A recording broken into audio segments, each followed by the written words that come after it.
Hello everybody, my name is Andy, this is Sasha, Hello. and we are going to explain Winter Kingdom to you.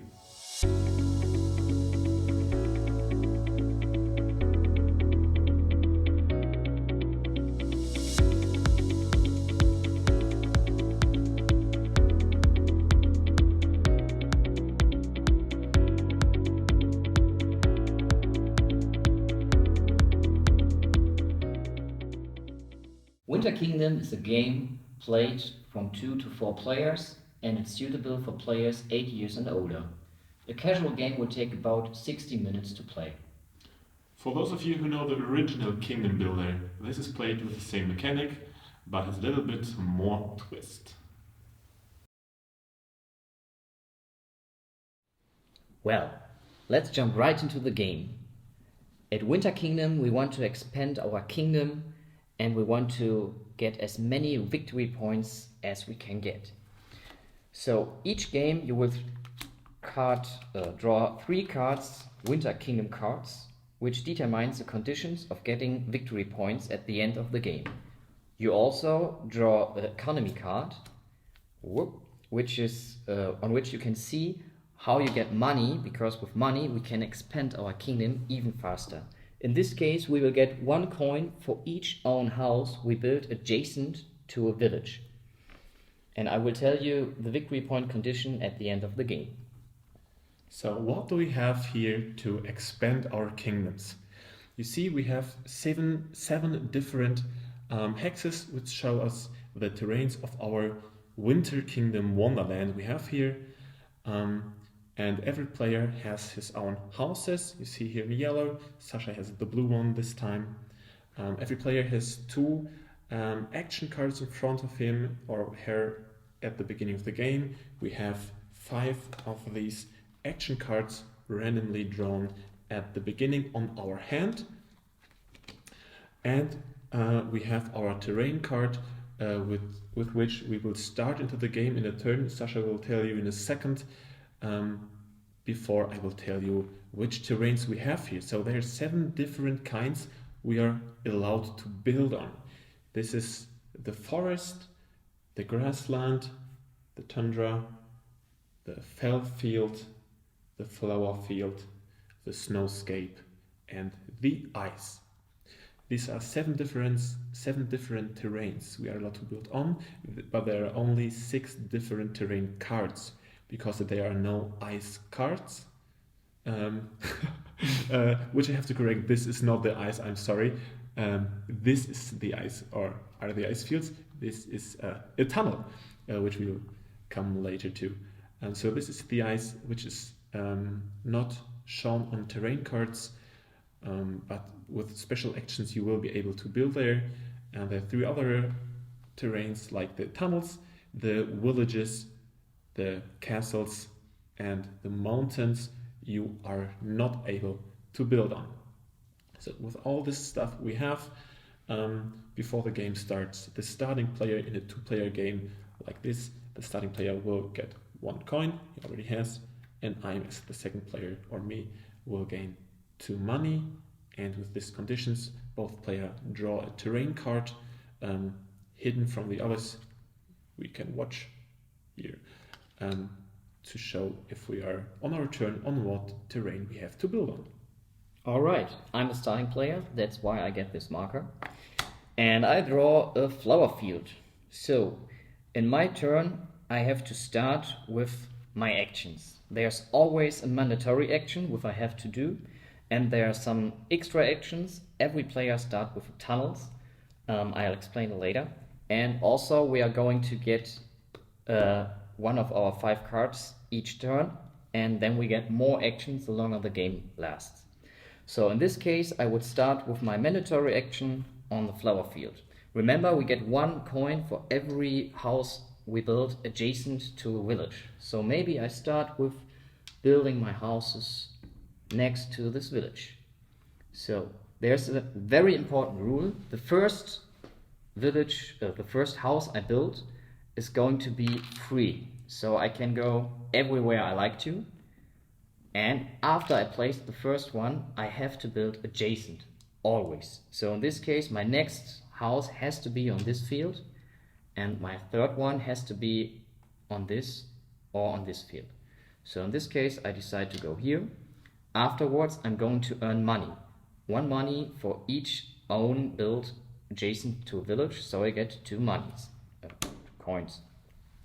Afterwards, I can flip my marker on the mandatory action, so I can remember that I didn't use it again, and I already used it.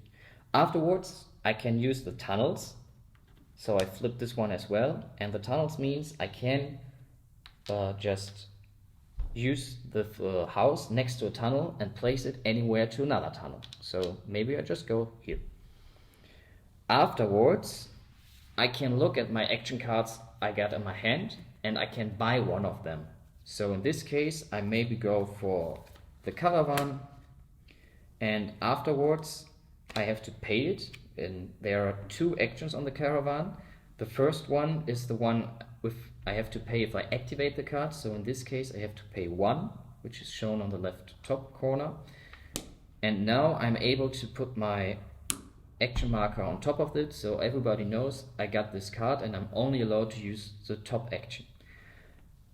There's also the possibility in my next turn to go for another card or to upgrade this one.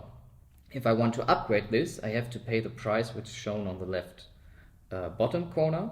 So in this case I have to pay 3. I only got 2, but for example I pay 3 in my next turn, not in this one, and then I can move them on the bot side. They are different card of action cards. In this case you can see a little arrow on the bottom left side, means that I can use the first action and afterwards I immediately use the second action. So this means, for example, I can jump over one field to another one, something like this, and afterwards I'm allowed to build a house where I started. So there are also cards, for example the port maybe, where I can decide each turn, if I already upgraded it, to put another house on the terrain card I just draw, or to build one on the ice fields. So in this case I have to decide to use the top one or the bottom one, and if there's a little arrow here I can use the first one and afterwards I use the second one. So there's another thing. If I don't want to buy a card or if I don't want to upgrade a card, I can also pay 5 gold coins to do any of my action cards 3 times in a row. So maybe with the caravan I can say I move 3 of my houses and build 3 new ones afterwards. And then at the end of my turn I have to get to tidy up, so I get rid of my flower field, I draw a new terrain card, I flip all my used action cards, action marker back on the active side, and the next player is taking his turn. You are also allowed, in the case that you have more action card as the game goes farther on, to use some of them before you use your mandatory action. So maybe I use the port and afterwards I use the tunnels, and then I go for my mandatory action, and then I'm going to use the caravan. So I'm very flexible in this game how to use it, but I'm not allowed to say I use my mandatory action, only build 2 buildings, and afterwards I go for action and then I build the third one. So with the cleaning up then, you end your turn, the next player's turn has the same options as all players before. As I'll try to show you here, you have 2 different kinds of buildings. These are the small one are the houses, and you have 4 of these big ones. These are your forts. You can place the forts whenever you want, as a normal house with the same rules, but every fort will count at the end of the game, or if needed immediately, as 2 houses instead of 1, and the forts aren't able to get moved. So not even with special cards you are allowed to move a fort to another place. So once you place them, they will stay there for the rest of your game. We will play the Winter Kingdom as long as the first player has placed all his buildings, or let's say has no more buildings in his personal supply left because there are some options that you will get rid of some of your buildings back into the box. So first player has now more buildings in a supplied place. Then the round will be played up to the starting player again, that at the end of the game every player has played the same amount of turns. And then we will move up to the final scoring. Yeah, for the final scoring, you use your round markers and put them on the scoring tile. And then you look for the victory point cards. So in our example, there are the ice fishermen. You get 2 victory points for each of your own buildings on ice. You get the nature lovers, 1 victory point for each of your own houses adjacent to at least 2 hexes with mountains or ice. And the socialities, one victory points for each of your own houses adjacent to at least 3 others. And on top of this, you can see these castles all over the place. The people or the person who has the majority of houses or forts at the castle will get 3 victory points as well. So for example, if I'm staying here with 2 or 3 of mine, and Andreas is there with 3 of his buildings, maybe. In this case, I have 3 and he got 4 because the fort is called worth a double amount of this. He will get the 3 points because he has the majority at the castle. Afterwards, every castle is scored, and then we will see who got the most victory points. And this one is the winner of the game. And was the most successful in expanding his kingdom.